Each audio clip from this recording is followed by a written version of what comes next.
Bon, ça veut dire qu'on sera encore plus nombreux l'année prochaine pour la grande rencontre. On l'espère. Alors, on a des producteurs, on a des restaurateurs de qualité, on a un réseau structuré, des journées d'échange. Christian, quelles sont les ambitions finalement pour la suite maintenant? Alors on va dire les grandes ambitions, Ah oui, pas des petites ambitions. Vu ce que vous avez déjà fait, vu ce qu'on est, il faut qu'on ait des grandes ambitions. De toute façon, il n'y a pas plus de travail à avoir des grandes ambitions que d'avoir des petites ambitions. Bon, quelques mots avant de conclure, avant que la conclusion se fasse. Dans quelle réalité vivons-nous? L'humanité est entraînée dans un écosystème alimentaire industrialisé, standardisé, on l'a dit à plusieurs reprises, mais qui ne peut plus produire sans détruire systématiquement. Détruire notre santé, détruire la santé de la planète, détruire les systèmes économiques et sociaux de l'artisanat notamment, détruire une culture. Et cet écosystème nous emmène tous dans le mur. Alors comment nous en sortir? Notre conviction est qu'aucune solution durable ne pourra venir de l'intérieur du système actuel, quelle que soit la qualité et la volonté des hommes qui cherchent à l'adapter, parce que le système est aujourd'hui plus fort que les hommes. Il n'est que de voir la puissance d'influence des 35 000 lobbyistes des marchés de l'agroalimentaire à Bruxelles. Et on voit les résultats que ça peut donner. Les systèmes politiques, on l'a évoqué, et plusieurs l'ont évoqué tout à l'heure, de tous bords sont impuissants aujourd'hui. Leur marge de manœuvre est très étroite. Sous pression de l'immédiateté, des sondages, des effets d'image, des prochaines élections, il n'est que de voir ce qui s'est passé avec le glyphosate. Des milliers d'agriculteurs pris à la gorge et par leurs endettements seraient dans la rue si on arrêtait le glyphosate. Ils sont devenus les plus grands défenseurs de ce qui les tue. Ou alors, ce genre de choses, si on veut bien mettre la dernière pub de McDo, qui est une imposture totale, c'est-à-dire qui montre que c'est le plus gros employeur, alors que le plus gros employeur, c'est vous, c'est pas eux. Simplement nous sommes des milliers et nous sommes isolés. D'où tout ce qui a été dit depuis ce matin. La force qu'on peut représenter et montrer que ça n'est pas ça. Et puis en plus, on s'appelle France. On s'appelle France, alors qu'on s'appelle McDo. C'est extraordinaire. Et ça fait peur aux politiques. Ça impressionne les politiques, évidemment. Quand on était avec Célia, on a été au moment du fait maison à Bercy. Il était tout juste s'il avait été fait que McDo devienne un fait maison. Dans les compromis, on était prêt de faire de McDo du fait maison. Donc, Alice, dans Alice au pays des merveilles, dit « Si le monde n'a aucun sens, qui nous empêche d'en inventer un ?» Eh bien oui, vous êtes en train d'en inventer un. Un écosystème par rapport à l'industrialisation et la standardisation, un écosystème qui est fondé sur l'artisanat. Parce que derrière le mot artisanat, il y a les hommes et les femmes que vous êtes. Il y a des histoires, comme ça a été dit. Et fondé sur la diversité par rapport à la standardisation, parce que la diversité, c'est la vie, c'est une évidence. Pour y parvenir, nous ne pourrons le faire qu'en changeant les règles du jeu. Et nous avons vu ici, aujourd'hui, que vous avez déjà commencé à changer les règles du jeu. C'est l'émergence d'une nouvelle culture, incarnée par chacun d'entre vous, qui va, j'en suis sûr, transformer en profondeur la façon de pratiquer vos métiers individuellement et collectivement. Nous allons construire, ça a été dit tout à l'heure, une économie de la qualité, c'est-à-dire en fait une économie de la relation. Elle produit de la valeur ajoutée humaine, cette économie, ou de la valeur ajoutée relationnelle. C'est la seule qui vaille dans la durée. Et cette vision de la qualité, je le répète, ça a été dit, est rentable. Et elle attirera et elle mobilisera les jeunes générations en quête de sens. Elle contribuera aussi à changer le monde.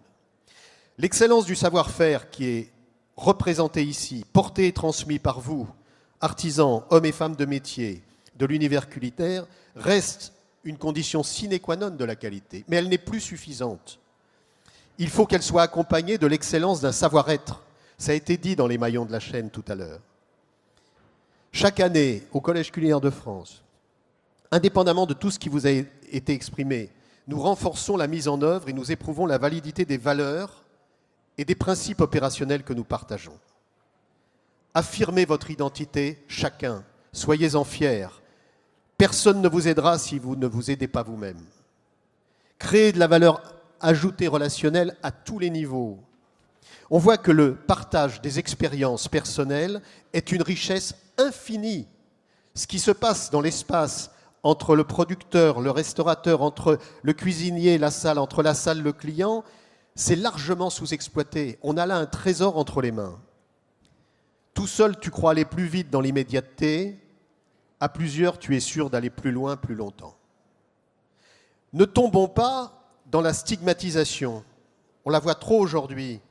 Évitons de disperser nos énergies dans l'indignation, voire même dans les signatures de pétitions. Je ne dis pas qu'il ne faille pas les faire, mais nous avons une autre énergie à concentrer.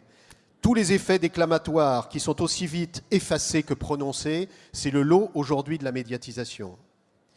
Oui, nous devons aider le système actuel à moins détruire. Mais nous pensons avant tout qu'il faut construire pas à pas et diffuser les valeurs et la culture de l'écosystème dans lesquels nous voulons choisir de vivre. Notre programme 2019 est ambitieux, il a été rappelé. Comme chaque année, il va mobiliser énormément de ressources humaines. La grande ressource annuelle, Céliane l'a dit, va devenir un moment clé sans doute à travers ce qu'on va vouloir faire et les moyens que vous allez donner. Mais je ne le rappellerai jamais assez, la relation humaine est première dans notre ADN. Les rencontres vont se multiplier entre producteurs et restaurants de qualité. Les dîners complices, également des dîners Manger Citoyens de l'association Manger Citoyen qui a été créée il y a quelques mois. Alan Graham, qui est ici, fait le prochain dîner Manger Citoyen avec déjà 50 personnes inscrites. Ça veut dire que ce sont les citoyens. On a vu, on va les prendre par tous les bouts, c'est-à-dire par l'intérieur, avec les producteurs et les restaurants, vous allez initier des dîners complices, et par les citoyens eux-mêmes. Nous sommes convaincus que vous êtes la pointe avancée d'un combat sociétal qui repose sur une autre vision du monde que celle qui détruit progressivement, mais sûrement, tout l'écosystème du vivant.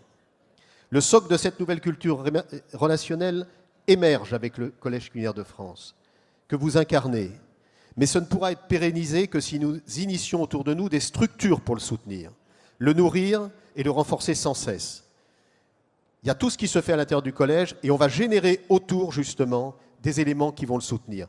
Nous serons concernés notamment, je pense, en partie prenante, sur plusieurs thèmes, sur des actions de fond pour la redynamisation des centres-villes et des commerces de proximité. Je crois que c'est fondamental. Nous allons aller de plus en plus en région, c'est là que ça se passe, dans cette proximité. Alphonse Allais disait « Il faudrait construire les villes à la campagne, l'air y est plus sain ». Aujourd'hui, je pense qu'il faudra construire des campagnes dans les villes. Le thème de la santé des individus et de la terre sera un thème majeur pour nous aussi. Le thème des structures économiques et entrepreneuriales adaptées vous permettant à vous, restaurants de qualité, producteurs artisans de qualité, vignerons, de bien vivre de votre passion. Nous y travaillons et on va y travailler de plus en plus. La mobilisation du grand public en acteur à part entière, à travers l'éducation et la contamination de la passion. Et enfin, certainement à terme, l'exportation de notre combat culturel et économique au niveau international, parce que c'est la France qui détient ces valeurs universelles et c'est à elle de les promouvoir. Voilà, vous êtes aujourd'hui une communauté de plus de 2200 membres, hommes et femmes de métier, qui partagent les mêmes valeurs et réunissent en synergie une chaîne de qualité de producteurs et de restaurateurs. Vous incarnez la transmission et l'avenir du patrimoine culinaire artisanal. Mais vous êtes aussi à l'avant-garde d'un combat pour notre survie à tous et pour l'avenir de la planète. Et l'aventure ne fait que commencer ensemble.